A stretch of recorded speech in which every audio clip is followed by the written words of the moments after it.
Hey everyone, we had some technical difficulties, but we're here. I realized I was going to watch this. I always double check this with a phone, and all of a sudden I'm like, oh, I need a charger. So I have a charger coming. So just to make sure I can see everyone. All right. We have Rabbi Leder with us tonight. Hi, Rabbi. Glad you're here. Thank you. Very happy to be here with you. Thank you for living through all the technical difficulties on both our ends, but we stuck with it and we're here. You talked me down. Well done. And, you know, I mean, once in a while, it's very funny. You may have had this experience too. Someone is, the projector isn't working or this isn't working at a live talk, and everyone's like their hair's on fire. And I joke about, I deal in death and grief, and you know, if the projector doesn't work, we'll all live, right? Yeah, that's right. Those situations. As I heard often growing up, it's not Auschwitz. It's not Auschwitz, exactly. I'm glad people are coming here. They're signing on. Let's say hello to people as they come on. All right, I can see us here. It's funny. I see people are going to go, hey, I need a charger. Real life videos. All right. Jennifer says hello from Alaska. Oh, I know who that is. You do? Wonderful. Yes. Diane from Virginia. It'd be funny if literally you say after everyone's name. I know who that is. Julie. Hi, Julie. Jolene from Phoenix. Sharon's here. John's from Massachusetts. Janet from New Mexico. Joy from PA. Jennifer from New Jersey. Welcome, everyone. I'm so glad you're all here. And you stuck with us. I'll give people a few extra minutes because I know when I come on late, it's like, wait, where is he? What happened? Is it not going on? So I'll give folks some time to find us. I found my charger, so life is all good. Karen's here from Illinois. Dolores is here from Los Angeles. I know Dolores, so I guess where she is. Deborah's from NoHo. Jacqueline's from Denver. Hey there. Marcia's from PA. Welcome. So glad you're here. Ivy from New York. Terry from Nova Scotia. So if you're new and this is your first time coming on, these are sessions that I set up after COVID-19 stay at home. And it was really around people's grief groups were canceled. People then found out that they couldn't see their loved one who was dying. Then they couldn't have a ritual, a memorial afterwards. So this was a way for us to virtually connect. And I didn't just want it to be my voice because there's so many different voices that I wanted to bring you different voices. So I'm so excited to have your voice joining us tonight. So if you want, you can engage, you can say hello. I say some people sit in the front row and ask a lot of questions. Other people sit in the back. Just like grief, there's no right way to do it. So let's first of all, we're all here because someone we love has died. Some of you are newly bereaved. Some of you have been bereaved for a while. For some of you, it's been many years, and that pain sort of unites us. So I'd love it if we could just take a moment and have some silence in honor of those who have died. So if you join me in that real quick.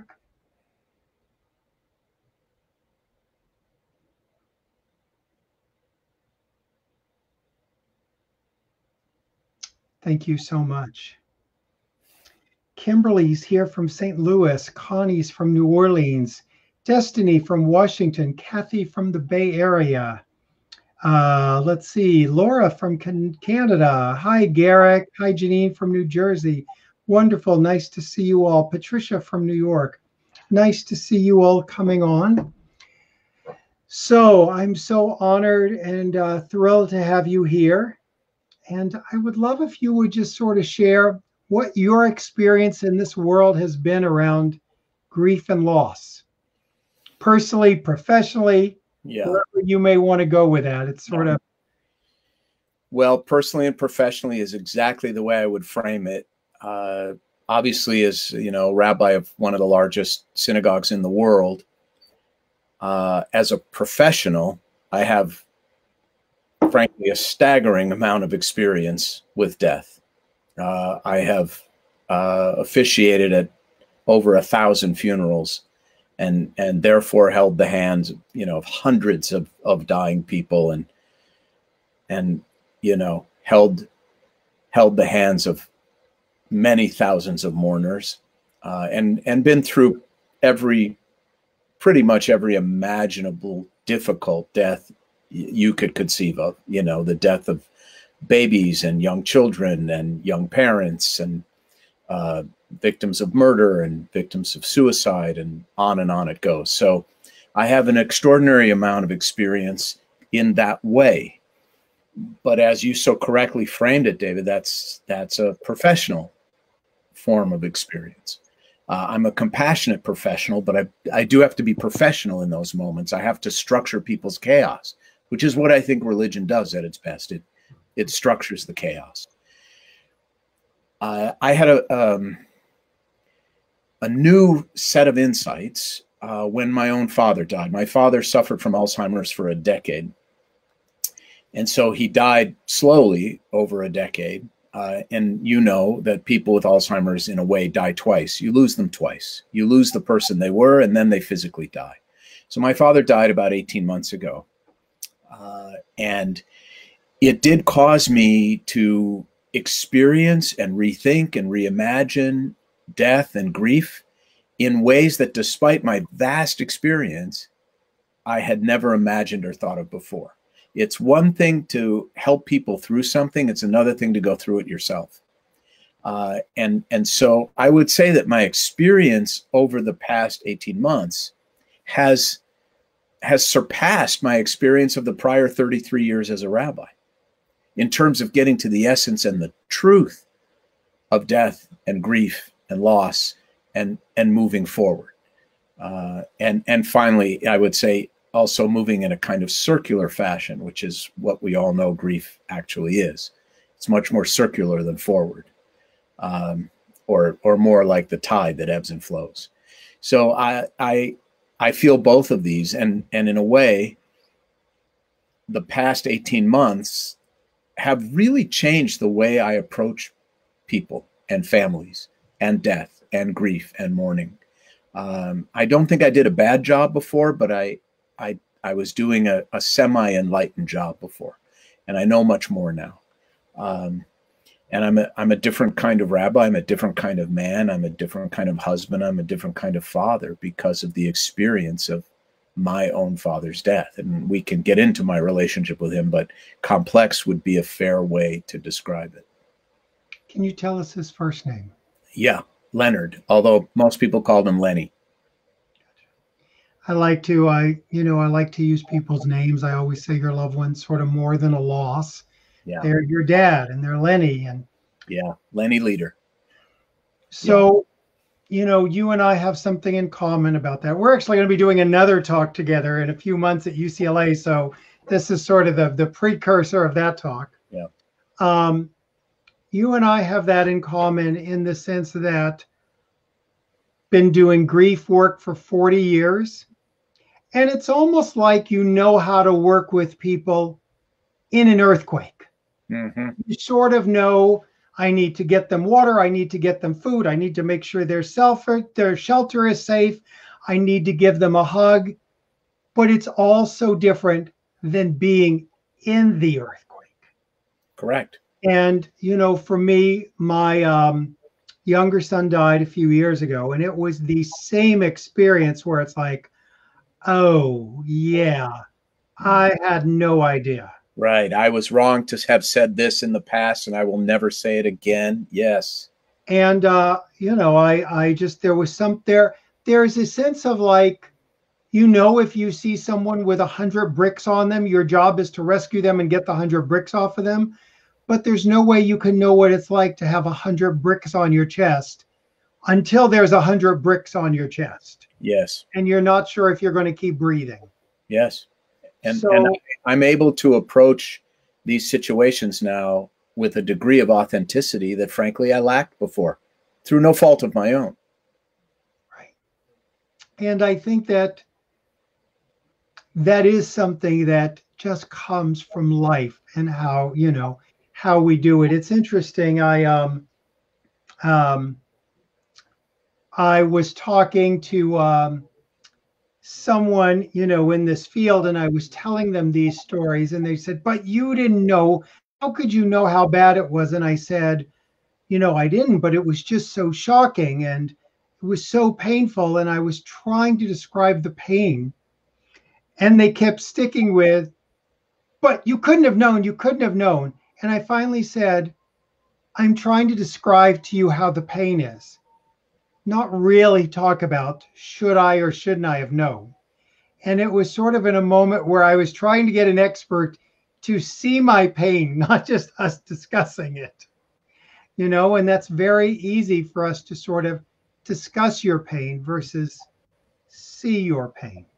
Yes, yes. And for those of us who are healers, who are in the business of rushing toward a fire and rushing into a fire and rushing to soothe people, it takes a great deal for us, at least I'll speak only for myself. It took a great deal for me to stand still for a moment and just feel.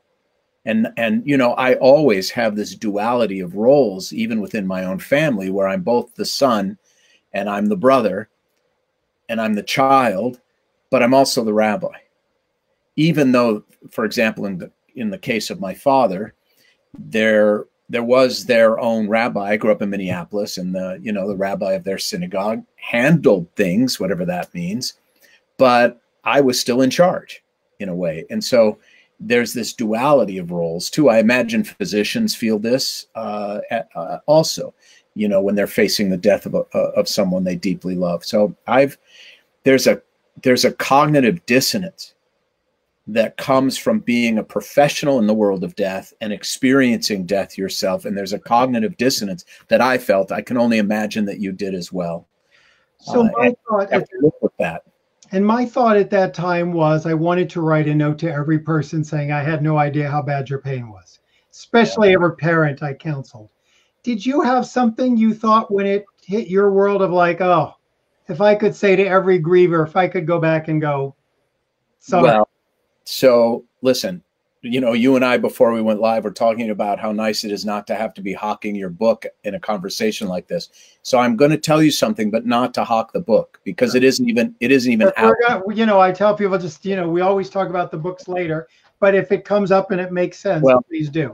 And I'm not being entrepreneurial here because the book isn't out yet. Okay. But I have written a new book, which the manuscript, the final draft was just accepted last week. Talk about 100 bricks off my back. Congratulations. Thank you. And the book is my apology. It is my attempt to set the record straight on death and grief as a result of what I learned because of my father's decline and death and my own grief. So the book is called The Beauty of What Remains. It won't be out till January. But to answer your question, yes, I had to write a book to set the record straight. I had to write a book to say, I thought it was A, it's B. I am sorry. I was wrong. That's essentially what this book is about. The deeper truth that was revealed to me through my own pain and loss. Can you give us a nugget of what that truth or what a truth is from that? Well, there are many. One, I will just tell you one that relates directly to grief. I used to say to people all the time who were in, the initial phases of loss and just searing pain. I would look parents in the eyes and say to them, I would have said this to you, David. It won't always hurt so much. I promise you, the most honest thing I can say to you, the most truthful thing I can say is that it won't always hurt this much. It gets better. I don't say that anymore because when it hurts, it always hurts as much. What I say now, instead of it won't always hurt so much, is it won't always hurt so often. And that may seem like a small change to you, But that is an indication of just one of the many truths that I had to really discover for the first time and rethink some of the sort of pat answers I was giving to people before. So, you know, that's a small example. My views of the afterlife changed after my father's death significantly because I discover him in ways that I never could have imagined I would have discovered and felt him before. It happened today. I actually officiated at a funeral this morning, which, as you know, under COVID restrictions, is a very surreal and strange and unsatisfying experience compared to a regular funeral. But I was a little down about it. And as I was driving home from the cemetery, I was shuffling songs on my iPod, on my phone, and a bluegrass version of "You Are My Sunshine" came up, which was my father's favorite song that he would sing to us when we were small children, and one of the few really warm memories I have of my childhood. And there he was. You know, I was driving home from the cemetery, and there was my dad. So my views of the afterlife have changed quite profoundly as a result of my own experience. And, you know, my views of what it's like to bury someone with whom you had a dysfunctional relationship have changed pretty significantly. My own thinking about being a father has changed very significantly. So my father continues to teach. I continue to learn from him, even though his body is no longer with us. So I actually, and you know what it's like to write a book. I know you've written many of them. It's a torturous process. I mean, Ernest Hemingway said, writing is easy. You just sit down and open a vein. You know, it's horrible. And for me, it was necessary as a way of setting the record straight after I experienced death in a more visceral and powerful way. Right. It's interesting. I wrote a book called Visions, Trips, and Crowded Rooms about who and what you see before you die. And it's interesting. Some of my friends who were rabbis would go, I believe it, but we don't believe in the afterlife. And I would go, what do you mean I believe it, but we don't believe? And it was always this duality of, so, you know. Oh, listen, I'll tell you another example. This is what I mean by cognitive dissonance in the mind and heart of a rabbi, because you're stuck between what the tradition demands of us and what, you know, real life demands of us, and a 2,000-year-old tradition that doesn't always fit. So I'll give you another example.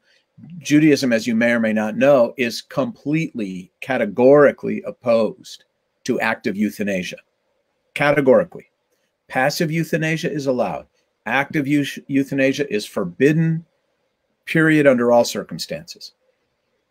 And yet there's a whole famous story about the hammer, and if you tell the hammer to be quiet and the person dies, there's that's passive. Right. That's removing something. That's not hastening death, right? So passive euthanasia is allowed. You can remove, but you can't hasten unnaturally a person's death. Now, square that circle with me being asked many times since the Compassionate Care Act and since the Right to Die Act has passed in California, being called to a bedside and being asked by someone who's suffering, Rabbi, can I take the pills?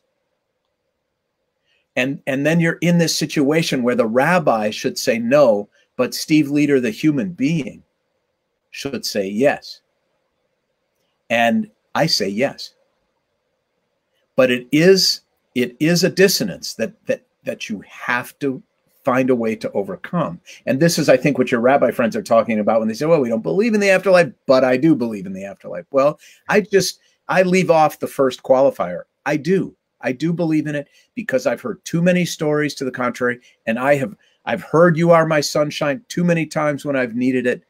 And the other day on my walk, I stole some fruit off of a neighbor's tree, which is they have a little plum tree, and I grabbed a couple plums. It was hanging over the sidewalk. It wasn't exactly stealing, but it wasn't my tree either. It's exactly what my father would have done. Exactly. Nothing made him happier than free fruit. So I I thought of him and he was there with me, and I was him and he was me, and we are each other. So it may sound like a small and trivial example, but it doesn't feel that way. And so I think every one of us who's religious sometimes has to decide, who we really are, right, and to what degree we will allow that to inform us when our heart and soul say something else. right. So, one thing I'm fascinated with, I'm sure it's part of your new book, it's my last book, is the idea that some of us never bounce back after a loss, after a tragedy. Some of us survive it. And my last work was about, and some of us bounce back stronger. I'm always curious about those who just don't have the ability. And I think that's the place where I spend a lot of my time wrestling with people, is when the idea of living again seems a far distance that's unreachable, or living a life worth living after a loss. And obviously rituals. I know rituals. I often say to people, in the days when we wore black for a year, there wasn't a mandatory, you got to take your black off today. You could wear your black a little longer, but there was an inherent, a year is up. You can have permission. You can begin to re-engage. There's not a marker in our modern life that says it's actually okay for you to re-engage again. So a lot of people get stuck in that, whether it's they think they're being disloyal or the pain's too great or whatever it may be. What do you say to those people? How do you help them? And one of the deep truths of moving forward is it does require some degree of betrayal. Let's be honest. To move forward with your life is at some level a betrayal of the loved one who is no longer. And I think naming it and saying it is very important, because it helps people understand where they are and why they feel so conflicted. Yes, it is a form of betrayal. And it's a form of betrayal that your loved one most likely would have understood and even encouraged. But it feels a little bit like betrayal because it is a little bit of a betrayal to move forward, to say, well, actually, I can go forward in life without this person. This person was not everything, despite how broken I was and still am. So for certain people, David, I think we have to validate that feeling, because that in truth is what it is. I've buried children in a coffin the size of a shoebox, and 5 years later I see their parents at the movies eating popcorn and laughing, and in a way that's as it should be, and in a way that is not as it should be. And both ends of that spectrum, I think, need to be recognized. When I say to people, you must betray to some degree in order to move forward, that's true. In a sense, it gives them permission. That's the first thing. The other thing I would say to you is that I would want to know more about what this person was like before the death, not just after the death. There's Heinrich Heine had this old joke about the Jews. He said the Jews are like everyone else, just more so, which I think is such a great, analysis. I have found that death really doesn't generally give people a new personality. It makes everyone and everything more so. So if you were a person who had a hard time getting up after being knocked down before this loss, you're going to have a hard time getting up after being knocked down after this loss. If you're a person who is generally cheerful and optimistic about the future and able to move forward despite disappointments before, you're going to be able to do it after. Death really doesn't give anyone, in my experience, a completely new personality or way of seeing the world. You know, there's this old saying in the Talmud, we don't see the world as it is, we see it as we are. I think that's very insightful. We don't see the world as it is, we see it as we are. And so sometimes sometimes people can't really re-engage because they weren't really engaged beforehand. They just don't have that way of being in the world. And sometimes, you know, people will say something like, you know, I just don't feel like going out. I don't feel like this. I don't feel like that. I said, well, what were you like before Joe died? They said, well, pretty much the same. I said, well, then why would we expect you to be radically different now? So it's mostly about giving people permission to be, frankly, who they are. Now, I'm not talking about serious clinical depression and you know, ideating suicide and things like that. I mean, there are extremes in this. We're speaking in general terms here, but generally people face death the same way they face life. But, you know, I'll tell you, and it goes back to, it proves your other point about we sort of see life through our eyes. If I was to say that to someone in grief, not early in grief, but if someone's talking to me at 3-5 years and they say, you know, there's no living after my loved one died. And I said, you know, did you see yourself as living fully before? Most of the time, they would say, absolutely, this death destroyed me. And their husband, wife, or sister is sitting next to them going, exactly. You know, there's something about that.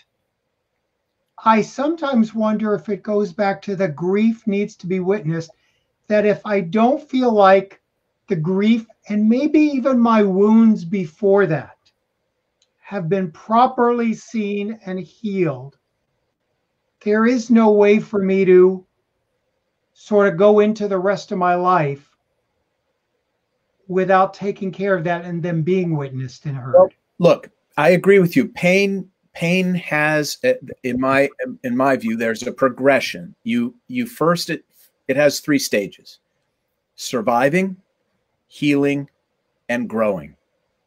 And you cannot get to one stage. You cannot leapfrog over a stage. Okay. So are they surviving? Surviving, healing, and growing. And if someone isn't growing, it's because they're still healing. And if they're not healing, it's because they're still struggling just to survive in the midst of the pain. And that might be a helpful way to sort of chart people in their trajectory. By the way, I think this is true of all pain, not just the pain of death. I think it's true of all pain. It's a common denominator that first you have to survive, then you have to have the time and the help and the capacity to heal and really heal, and only then can you manifest some growth. And you know, I would also say to that person who you're counseling 3 or 5 years later, I can't, life is over. I would ask, well, what have you been doing the past 3 or 4 or 5 years? It looks like living to me, you know. So I would push a little bit on that. Well, and yeah, that is part of the work. You know, sometimes I'll say to people when they go, you don't understand, everything stopped. Everything stopped, David. I'll go, when you go home, I want you to look at your toenails. Despite this enormous tragedy, yeah, not everything has stopped. I bet you're still clipping toenails. Yeah. Hideous, that is an example. I'll bet you've laughed in the past 3 years. I'll bet you enjoyed a piece of chocolate in the past 3 years. You know, I'll bet you've enjoyed friendship and a movie and whatever in the past 3 years. You know, you're not as dead inside as you may feel in this moment that you're speaking to me. But it's hard to acknowledge the living part. Yeah. So someone says, could you please define healing for us? At least in your 3-stage concept. Yeah. Well, I would say healing is, if we're talking about grief, I would say it is the slow re-engagement with life itself. It's the kind of breaking out of the cocoon and re-entering, re-engaging. If it's a physical injury, maybe it's easier to understand this if we talk about it as if it was a physical injury, right? You're in a terrible car accident, which actually happened to me 5 years ago. You first have to survive. And then whatever they have to do to you to help you survive, you need a good long time to literally physically heal. Those wounds have to close, and those bones have to regrow and heal. And it's only then, Frank, and that takes some effort, by the way, physical therapy, grief groups, your faith, your family, your friends. A good psychiatrist rescued me in many ways after my car accident. And you know, I hate to be sort of like Justice Potter Stewart when he was asked to define obscenity by the Supreme Court. He said, I can't define it, but I know when I see it. I would say I can't quite define healing for you, but I know when I see it, I know when I feel it. It is when you are strong enough to re-engage and to begin to think about the experience that you have been through in ways that change your life for the better going forward. If you're just tuning in, I see some people have come in a little late. We're talking with Rabbi Steve Leder. He's a rabbi here in Los Angeles. Newsweek has named him one of the 10 most influential rabbis in America. The Wilshire Boulevard Temple here in Los Angeles is one of the biggest temples, I would imagine, in the world. Yeah. So, and an amazing author. You've got books out. You've got books coming out, or a book coming out. So I appreciate you being here. You know, it's interesting as I look at some of the comments, kind of literally like we said, and I would imagine whether it's this group or whether it's your congregation, there's people who their reaction, Rabbi, is, you know what? Oh, absolutely. I moved forward after my daughter died in a way that honors her. And there's, you know, someone else going, can never live again. I would imagine part of that work, so I'll just break it down to your congregation. I would imagine if you hear that person over there can never live again, do they have to come see you, or do you ever approach them and go, so you can't, what's the story here? Well, to be frank with you, and I know it's a large congregation, so it's a fair question. The order of magnitude in a congregation like mine is so enormous that I'm lucky, frankly, to stay ahead of what's coming at me without more. However, I do have a set of protocols in place where I check in with people regularly after a funeral, 1 week, 30 days. You know, I always check on them on the anniversary of the death. I'm going to be reading your dad's name next week. I'm thinking about you, that kind of thing. So if there is trouble out there to be found, I'll generally find it. But that does not preclude certain people suffering alone unnoticed by me. That happens, I'm sure. Look, this death is for many people like an amputation, and there's a missing piece forever. And it's also, you know, if you've ever known any amputees, it becomes a phantom limb where it's there, but it isn't there. And there's nothing really we can do but validate and recognize that pain. But look, I'll tell you, I have a friend in Boston, an amazing guy named Ronnie Friedman, who's a rabbi whose 30-year-old son committed suicide. And I asked him afterwards, what did you learn being on the other side of, you know, not being the rabbi, but being the dad? He said, well, I'll tell you, it might surprise you, but one of the things that bothered me the most was when people said to me, I can't imagine how you're feeling. He said, that's bullshit. Every parent imagines the death of his or her child, whether it's when they're born or whether it's when you hand them the car keys and they're late coming home. Every one of us imagines the death of a child. So he said, what helped me was when people said, I can only imagine how you're feeling. I can't feel what you're feeling, but I can imagine how you're feeling. I've had that fear myself. And the best we can do, I think, is help people understand they're not abnormal and they're not crazy. They're human. Right. And we ache. We ache. That is what it means to be a human being. We ache. Right. I had the opposite. When people said to me after my son died, I can't imagine, I would go, you actually don't have to imagine anything you want to know. I'm right here. Yeah. I got the details. Right. Just ask. Right. Claire says here, I had a song in my heart before my mother died, but that song is not there anymore. I know what I'd say to Claire, but I'm curious what you'd say to Claire. Is there another song? It's interesting. Can we find a different song? Another song?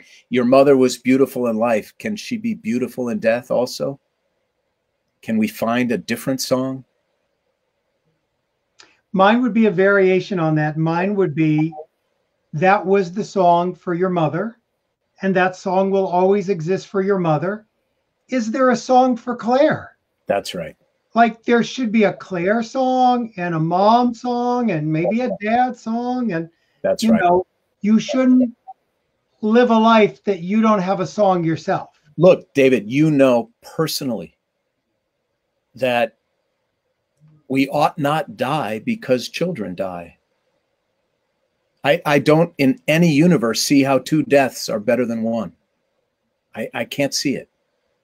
We cannot die because children die. We cannot die because parents die. We have to use death to live more fully. And I know how cliche that sounds, but it also happens to be a very powerful truth.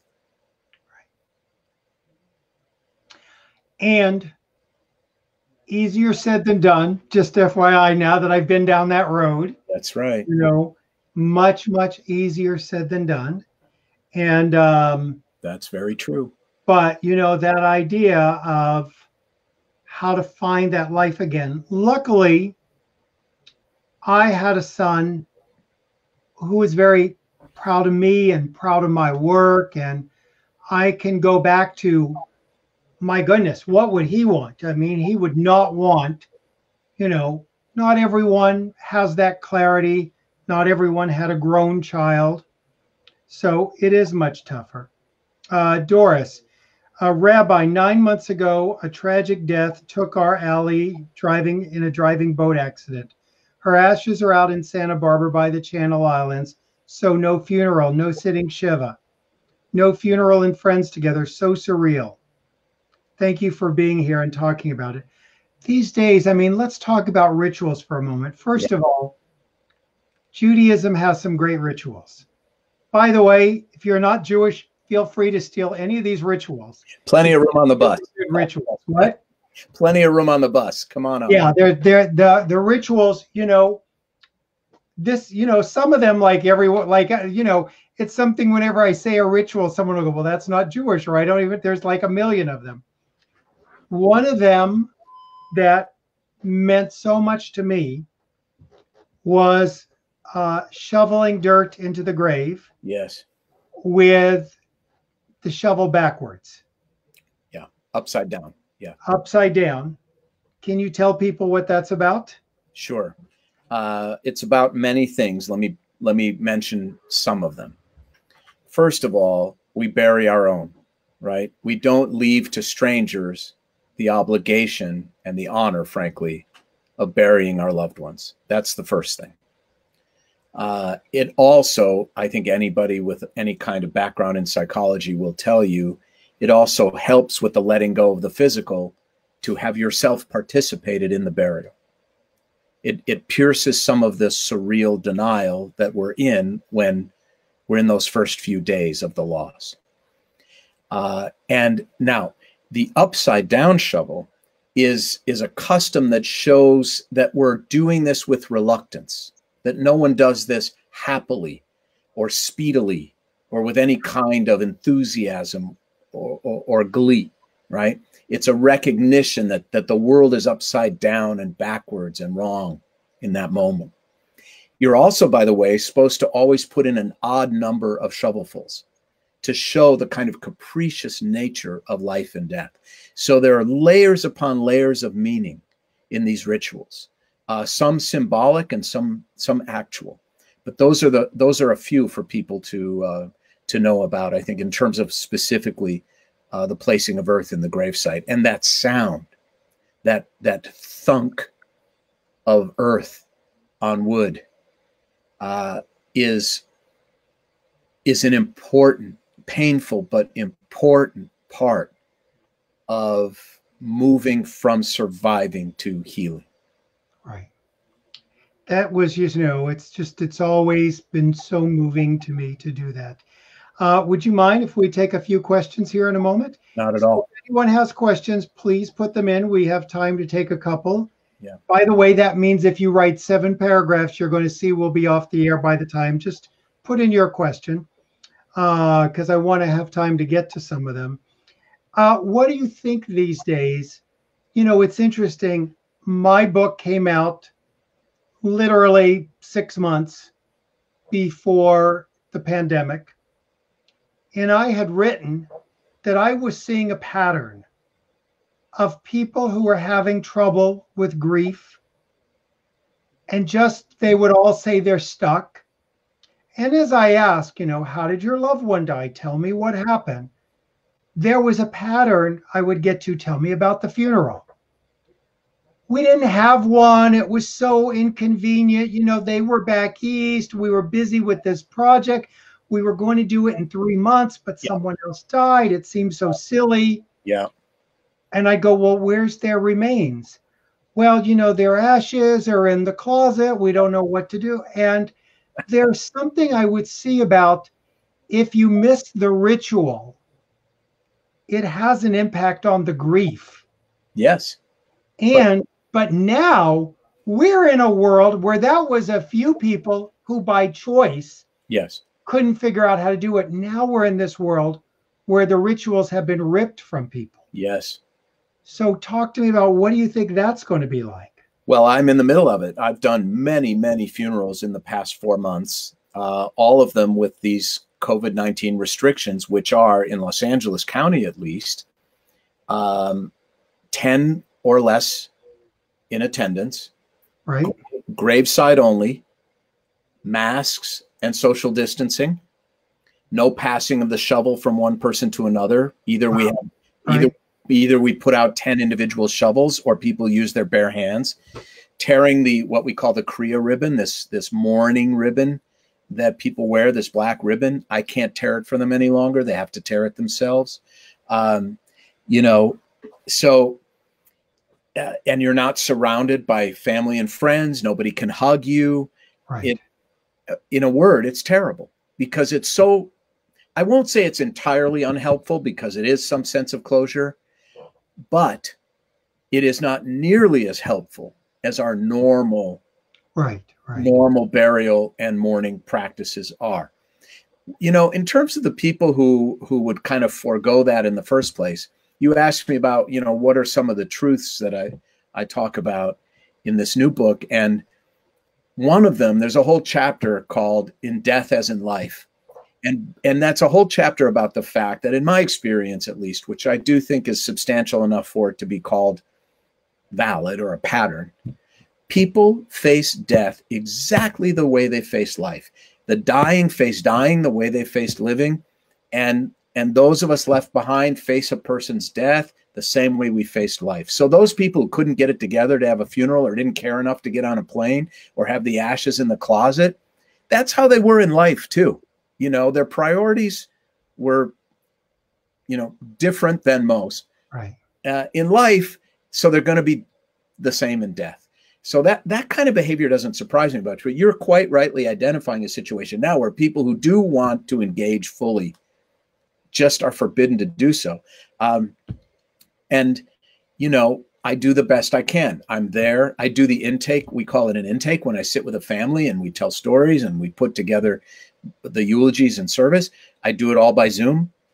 I'm there at the cemetery and we do Zoom Shivas, which I have to say are more satisfying than I thought they would be, partly because it enables people from all over the world to participate.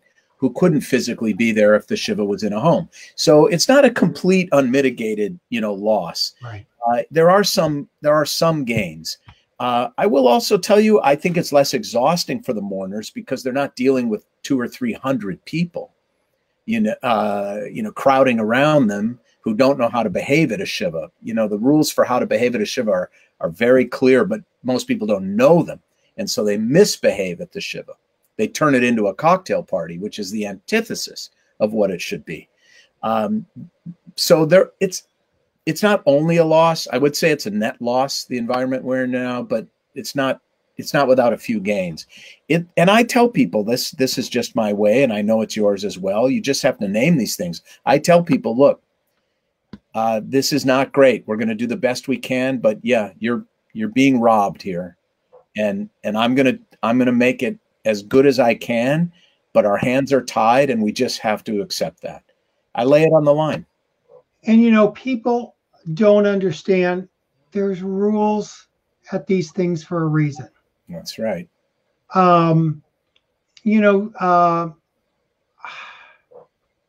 example, someone on here was sharing how they had a Zoom funeral, and I appreciated it as other people did. When you're at your loved one's funeral and you see everyone there, yeah, or you get up and speak, it just melts your heart. Yes.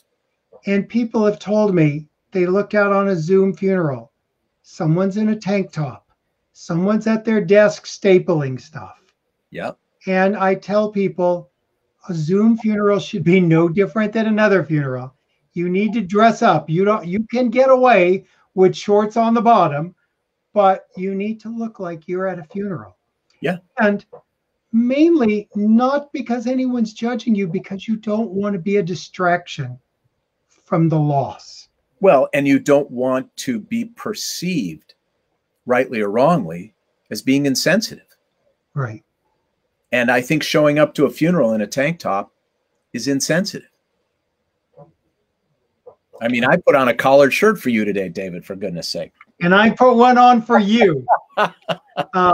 Patricia says, is it selfish to not attend my mother's funeral? After her last weeks and her last breath, I couldn't pull myself to go to the burial. I spoke to my rabbi, who said it was okay if I go directly to the Shiva, although I knew of all the rituals of the burial. I got an answer for that. I would say, there's number one, it's done. It's done. So, and I don't want to be in the business of second guessing other rabbis, but I can only say what I would have said with that phone call is there's an old Yiddish expression, which is when you must, you can. And I would say you can, because you should, but it's done. And look, I am sure she'll be able to live with it. There are many ways to honor a parent who's died, and attending a funeral is only one of them. Let's look for some others. But most people who say they can't, in my experience, and by the way, it's frequent. I often pull into my parking space at the cemetery. I reach the widow. I put my arms around her, and she says to me, Rabbi, I just can't do this. And I look her square in the eyes and say, yes, you can. You're going to put one foot in front of the other today until it's over. I'm going to be by your side. Let's go. And they always do. So I would say that most often when someone says they can't, they actually can. Okay. Let's do one last one. Orna, my son in the last 10 years lived in Santa Barbara. There is no Jewish cemetery in Santa Barbara. I feel kind of wrong that he is not in a strict Jewish cemetery. What do you think about that?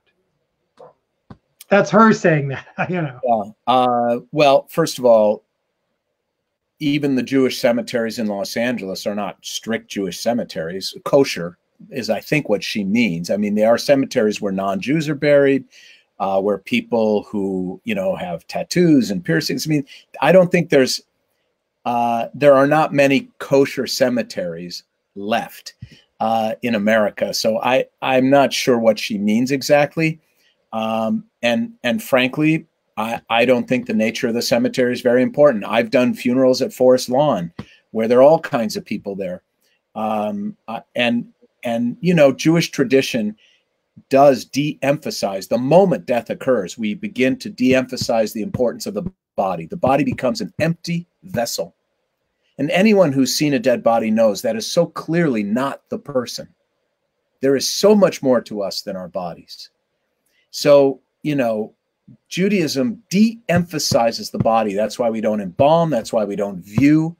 That's why we don't have flowers and pictures and montages and all these crazy things, holograms, who knows what. The moment a person dies, we begin to focus on the spirit, not the body. And I would urge her to focus on the spirit and not the body. Very good. Well, an hour has flown by. Well, maybe 55 minutes. People who want to know more about you, they want to be sure to be aware when the new book comes out, get the old book. How can they find you? Well, the book, just go to, you know, search my name on Amazon under books, Steve Leder. The current book is called More Beautiful Than Before, How Suffering Transforms Us. And it does have quite a bit. It actually is organized in 3 sections: surviving, healing, and growing. So I think it'll be helpful if the grief community has grabbed onto the current book pretty firmly. So just go to Amazon for the book. I have a website, steveleder.com, where I aggregate all the stuff I'm doing. And Wilshire Boulevard Temple, of course, you can Google. The new book will be out January 5th. It's coming out Penguin Random House, and it's called The Beauty of What Remains. And it'll be on steveleder.com and Amazon and all of that. So I'm not that hard to find. Just Google Steve Leder and you'll find your way. And I'm happy to take Leder. Correct. Leder. Correct. That's correct. Thank you so much for being here. I really appreciate you joining me. And I look forward to our next talk at UCLA, I think in October, which now will be virtual. Yes, but I want to thank you for your incredible work in you know, walking willingly into the darkness with so many people. I don't know you, but I'm proud of you. Thank you so much. Means a lot. Thank you. I mean that. Thank you, sir. All right.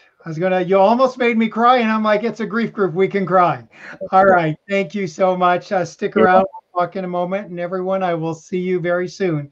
Thanks so much for being here. Thank you, everyone.